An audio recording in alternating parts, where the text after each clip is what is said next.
Our next speaker this afternoon is Dr. Matthew Morgan. Matt, he's a consultant intensive care medicine at Cardiff.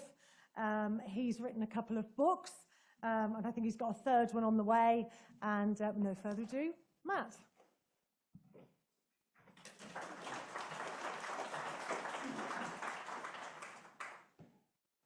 Wonderful, thank you.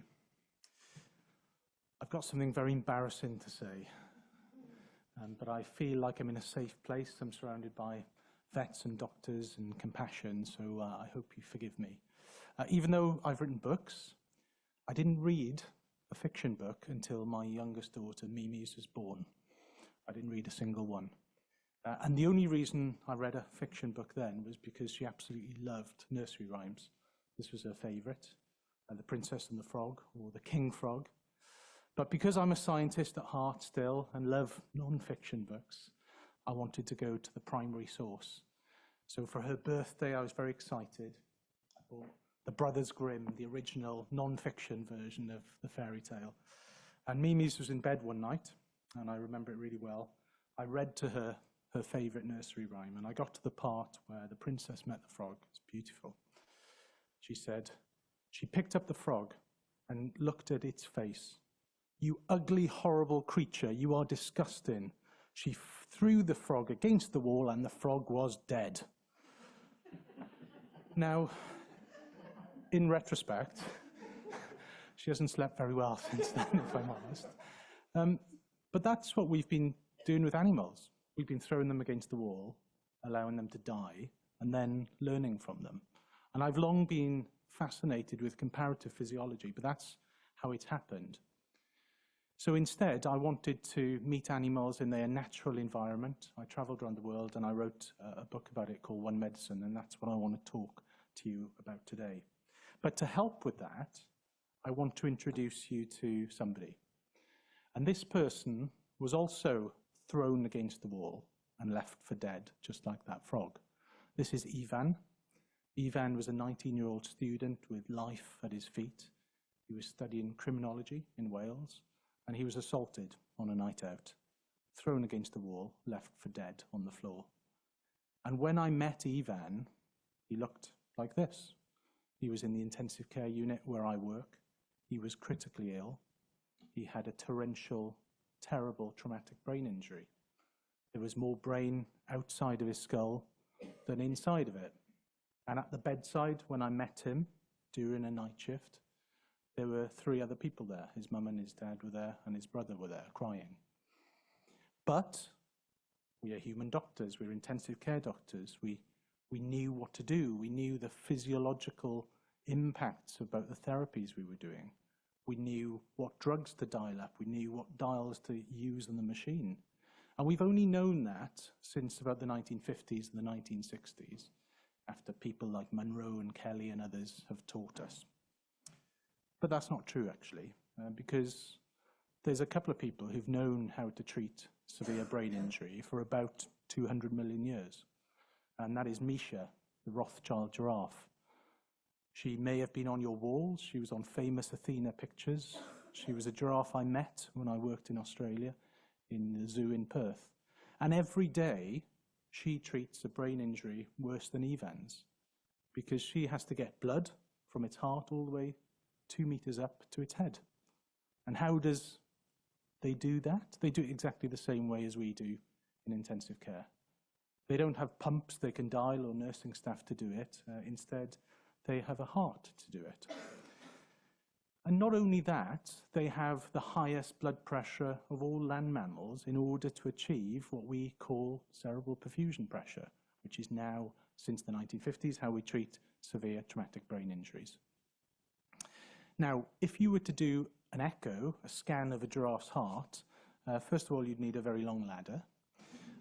But it would look something like this, which is what my echoes look like, very grainy and hard to distinguish. But if you look at the heart of a giraffe that died naturally, it would look like something you've never seen in humans. This is torrential heart failure in a human.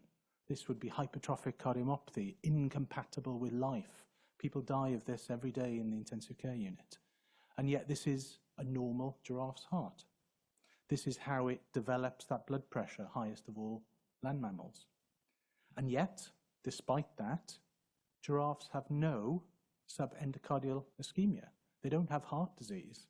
And yet, if this was a human, they would be dead. And why is that? We don't know. We don't know because we haven't asked. We haven't asked because we don't know. We don't know because we don't talk to vets. We don't work together. We don't learn together. We don't improve together. Now, Ivan, despite getting over the difficulties with his terrible brain injury on that first night shift, the next night I came back, there was a new problem. This time his oxygen levels were dangerously low. He had developed a new severe infection. He developed a ventilator-associated pneumonia. He also had asthma, and so breathing for him on a breathing machine was difficult to start with. But again, we're clever. We're intensive care doctors. We've worked stuff out in the last 10 years. We know how to dial up the intensive care machines to treat people with asthma and to treat people with hospital-acquired pneumonia. But there's other people who've known that for 200 million years too. This is Dr. Stephen Hugh Jones. He worked in UCL, just next door. But his real passion was looking at the bodies of animals that had died naturally in London Zoo, who were donated to his lab, his respiratory lab, and trying to work out the respiratory mechanics behind how they survive. How does a giraffe breathe through a 2-meter-long neck with issues of dead space, exactly the same as Ivan? Well, it does the same thing as we've learnt in the last 10 years, and it's been doing it for 200 million years. It has a massive tidal volume, the biggest of all land mammals, with a very low respiratory rate to reduce its dead space. In other words, giraffes have been trying to tell us this for millions of years, and we haven't listened. But Ivan got worse, and we had to push out a machine that we very seldom use in the intensive care unit. This is called a high-frequency oscillator. It breathes at over 200 to 300 times a minute for you, and it was the only thing that could get oxygen levels in Ivan's blood just into the safe range. This has been around since the 1970s in pediatric practice and in adult practice. And again, we think we're very clever. It's a fascinating new way of ventilating. It's never been seen before the 1970s. Has it? Dogs breathe at exactly the same frequency as our high-frequency ventilators, about 200 hertz. The physiological basis is exactly the same as high-frequency ventilation, and yet, again, we didn't look, we didn't listen. But Ivan got worse. Despite the machines, despite the antibiotics, despite ventilating him like a giraffe, despite him breathing like a dog, his oxygen levels were still plummeting. And even when you don't have a brain injury, that's deadly. And when you do, it's even more so. So we thought about some radical alternatives. We spoke to specialists in London about adding oxygen directly to his blood, called ECMO. And the theory behind that is complex. But the way people like this guy, Chris Lemons, who was a saturation diver, who became detached at the bottom of the North Sea and had no oxygen at all for 45 minutes. This is a video of him seizing at the bottom of the North Sea. And yet he survived after 45 minutes of no oxygen. All he needed was a cup of tea and a hat, apparently. That was his treatment. And how did that happen? What's the physiological basis of it? Well, we could think about ECMO. We could think about all the complex technologies we use today. That's only really been around for the last 20 years. Or we could ask the 400 million-year-old ice fish, who normally lives at the bottom of the Antarctic sea shelf in super cold water. It's transparent. Even though it has hemoglobin, it doesn't bother to transcribe its genes because it doesn't need it. The reason the ice fish survives, the reason Chris Lemons survived, was the same reason as your beer tastes good when it's in a can under pressure and it's cold. We know gas dissolves under pressure in super cold water, which is exactly how the ice fish manages oxygen. It uses dissolved oxygen only, not attached to hemoglobin, which we now use in hyperbarics, in ECMO, and in other therapies. Now, this should have come with a trigger warning. But I was trying to finish the book just after COVID, and ICU was a busy time during those periods. And so I wanted to get away somewhere to try to make it on time, try to hit that deadline, which is hard. So I travelled to a small Scottish island called Eilean Shonna, just south of Skye, which is where Peter Pan was written. It's owned by Richard Branson's sister, bizarrely. And I went there for two reasons. A, to try and finish writing a book with no Wi-Fi, Netflix, or any other distractions. But I also went there to take off all of my clothes and cover myself in honey. Now, that sounds a bit weird. Perhaps it is. But I wanted to get bitten. I wanted to get bitten by as many midges as I could. And they were very successful. I was bitten probably about 100 times. You can't see the honey, and don't worry, my bottom doesn't really look like that. But the reason I wanted to get bitten is because it didn't hurt. It was excruciating afterwards, but the way midges and mosquitoes bite, they are better at putting cannulas in blood vessels than me. Their technology doesn't hurt. They vibrate their needle at the same frequency as a TENS machine, using gate theory of pain. They have a proboscis, using a Seldinger technique, where you enter a wire in and ever-increasing diameters of blood vessels. They have a heat-seeking tip, the same as the ultrasound probes we use in the intensive care unit. And they spit in an anticoagulant called Draculin, which we now use to treat people with abnormal heart rates and abnormal blood clotting. So in other words, mosquitoes are better at taking blood, at doing procedures, than many doctors. And there are now technology startups looking at the exact adaptations they use in those needle technologies to try to develop pain-free vaccination, pain-free injections, pain-free blood monitoring for diabetics, for example. But intensive care is also full of sadness.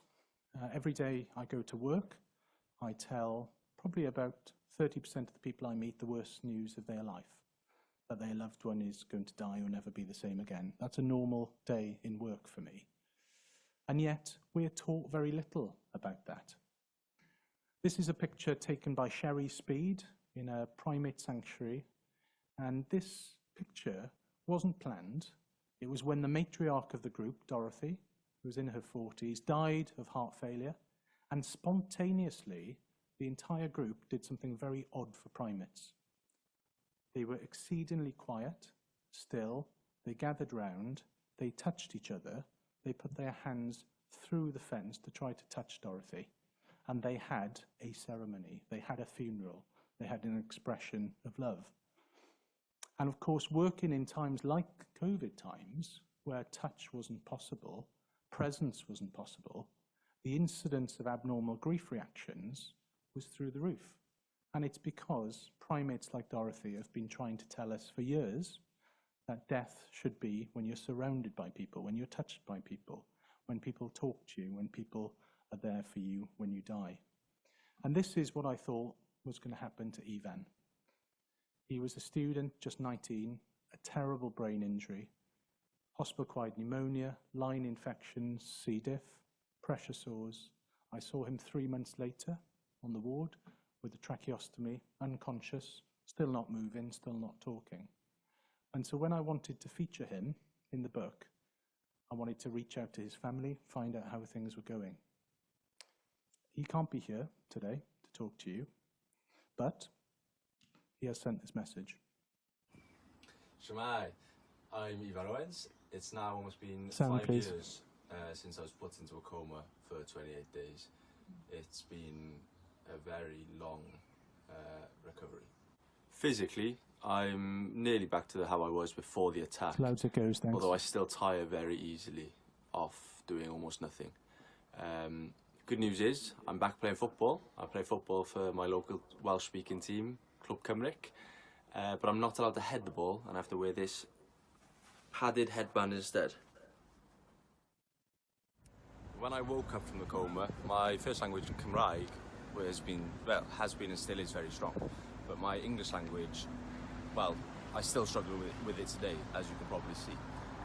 But last year, I joined a male choir, Bechgyn Brotaf, and we sing in all these different languages. I can't even say which ones. but we also had the incredible experience to sing here in the Millennium Stadium.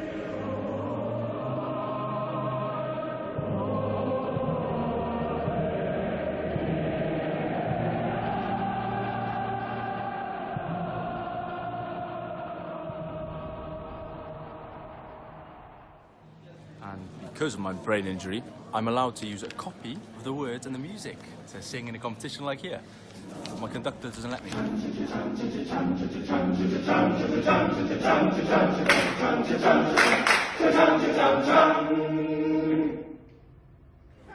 Guess who won the cup? Over lockdown, I started a clothing company, and by now it's me and my brother that runs the company.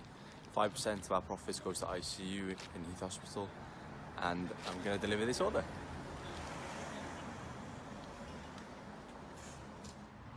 I am now midway through an apprenticeship for Bilingual Cardiff Council, and this is where I work. Thank you very much, Matt Morgan, and all the staff and all the people that have helped me out as well. I cannot thank you enough. Yes, I do have my physical and mental scars, and also since the injury, I am now epileptic. But that makes us both epileptic, doesn't it, Max? Yeah. It still gets me, actually. Ivan has fallen in love since then. He's engaged, he's bought a house, he's got a new job, he's living life. And the reason he lived life isn't because of this. This is my day job. This is where I feel comfortable. This is where I don't feel stressed. I feel stressed here. I don't feel stressed looking after somebody like this. But this isn't reality. What this actually is this. This is a cave painting in South Wales, one of the oldest pieces of cave art in the UK, with the archaeologist George Nash. And this is the relationship we used to have with animals. We worked side by side. We knew them. We knew them. We knew their anatomy. This is another one, even older actually, in Europe, from Spain. We knew their anatomy. The placement of the heart in this woolly mammoth is spot on. Its size is spot on. If the animals died, the humans with them would soon die for the same reasons in terms of nutrition, disease outbreaks and other things. And we need to get back to that level where we worked alongside them rather than throwing them against the wall, learning from their death. And that was equally true. We've heard about antibiotic resistance and pandemic disease.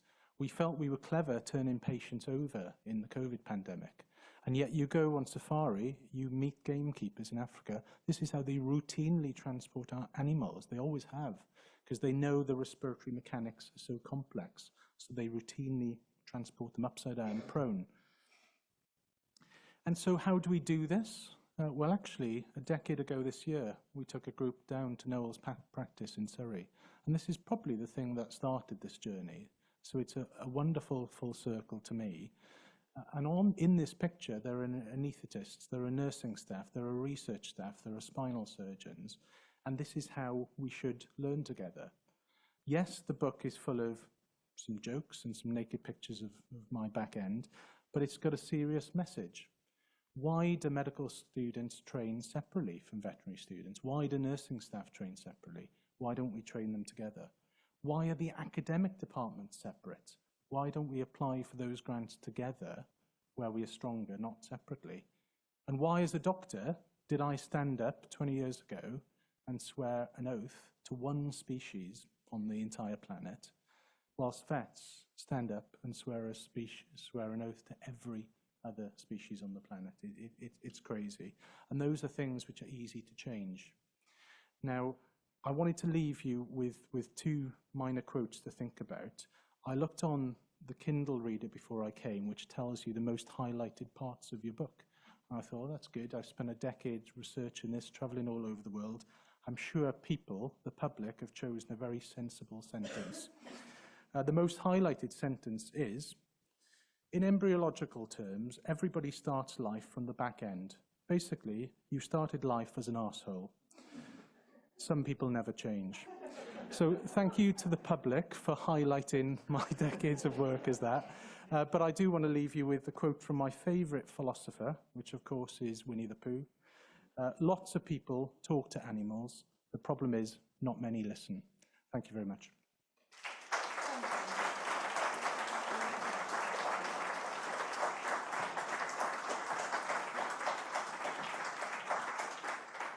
Thank you so much, Matt, or diolch yn fawr.